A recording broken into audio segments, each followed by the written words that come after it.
Hello everyone, welcome back to another video in Java programming series. In today's video, we are going to learn about do while loop in Java. This is another control flow statement and this is very similar to while loop, but there is a key difference. So first of all, what is do while loop? A do while loop is very similar to while loop but with one major difference, and it guarantees that the block of code inside the loop will executed at least once regardless of whether the condition is true or false. So that means whether our condition will be true or false, but definitely our block of code will be executed at least once. So let's talk about the syntax of do while loop. So you can see it will start with do, then open bracket and close bracket. And after that we have while. So if you have watched earlier video, that means we are going to put the condition inside the while.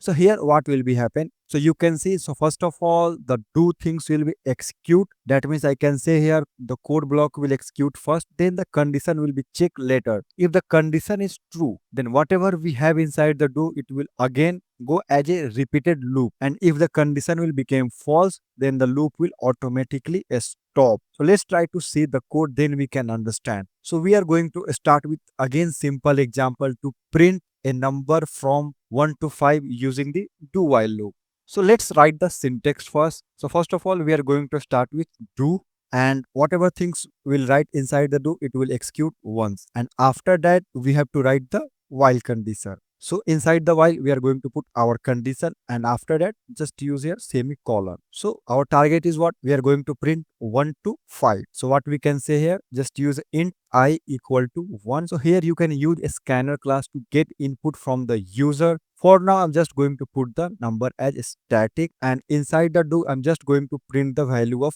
I. I'm going to put here if I will be less than 6. So here I'm giving the command like if the I value will be less than 6, then just go and print. So what will be happen if I will run the code here? So let's run. So you can see the code is running in infinite loop, and every time the value is printed only 1. Why it was happen? Because here we are checking the condition like is I value is less than 6 or not. If it's true, then again it will come inside the do code block. So let's put the breakpoint and rerun. So you can see first time I value is 1, then you can see every time is 1. How many times you will try to resume? Every time it will print 1 1 1 1. You can see here. So how we can block? So we have to increase the value of I once one loop is ended. So how you can do? Just use here I plus plus. So first time I value is what? 1. It will print here. And again after that we are using I plus plus. This is post increment. So if you don't know what is pre and post, then please watch this video. It will definitely help you. So once the first code will be executed, on that time I value will be increased. It will increase till 5, and after that when the value will be 6, this block will become false. Once it will become false, automatically it will go for the next line. That means line number 11 and 12 I can say. So you can see it is printing till 5. So let's run as debug mode. I value is 1. After that we are going to do I plus plus. Next time I value is what? 2. So you can see first time it's printed 1, then it's printed 2. Now I value will be what? 3. So it will print 3, then 4, then 5. And after that this will become false.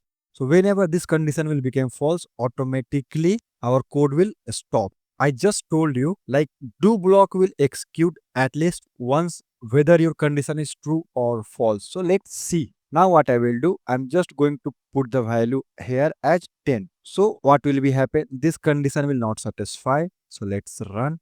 So you can see first time the 10 is printed because the code will execute from line by line, like line number 6, line number 7, line number 8, line number 9. So at the time of line number 8, the value was what?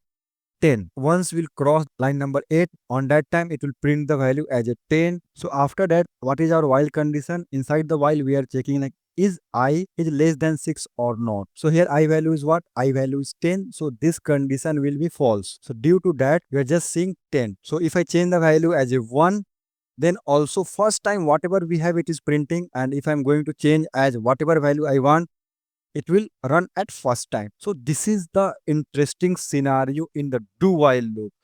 Do while loop whatever happen, if the condition will be like true or false, it will execute at least first. So here you can see, right, even though the condition is false, the code inside the do while loop still runs at least once. So this is the key feature of do while loop, and it ensures the code inside the loop is executed at least once even the condition is false.